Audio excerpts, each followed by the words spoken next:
డిపోలో ఉన్నటువంటి కార్మిక సోదరీమణులందరికీ, మా మార్కెట్ యార్డ్ చైర్మన్ గారు, జనసేన గిద్దలూరు నియోజకవర్గ ఇన్ఛార్జ్ గారు, అలాగే గిద్దలూరు సహకార సంఘ అధ్యక్షులు, తహసీల్దార్ గారు, కమిషనర్ గారు, అలాగే ఇంత పెద్ద ఎత్తున ఇక్కడికి విచ్చేసినటువంటి మా అక్క చెల్లెమ్మలకు అందరికీ 79వ స్వాతంత్ర దినోత్సవ శుభాకాంక్షలు నేను ఈ సందర్భంగా తెలియజేస్తా ఉన్నాను. నేను ఇటువంటి పథకంలో భాగంగా ఉచిత బస్సు సౌకర్యం అక్కడ ముందే గౌరవ ముఖ్యమంత్రి నారా చంద్రబాబు నాయుడు గారు ఈ యొక్క పథకానికి పెట్టినటువంటి పేరు స్త్రీ శక్తి.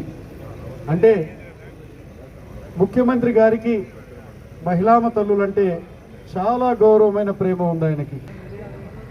అటు ముఖ్యమంత్రిగా, అటు ప్రతిపక్ష నాయకుడిగా నిరంతరం మహిళలకి ఆర్థిక స్వావలంబన, మహిళలు సమాజంలో అన్ని విధాలుగా ముందుకు పోయేదానికి తోడ్పాటు అందించినటువంటి వ్యక్తి గౌరవ ముఖ్యమంత్రి నారా చంద్రబాబు నాయుడు గారు.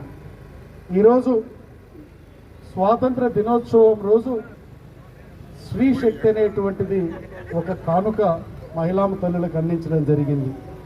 ఈరోజు ఈ కానుక అనేటువంటిది మనకి ప్రజల ఆనందమే కూటమి ప్రభుత్వ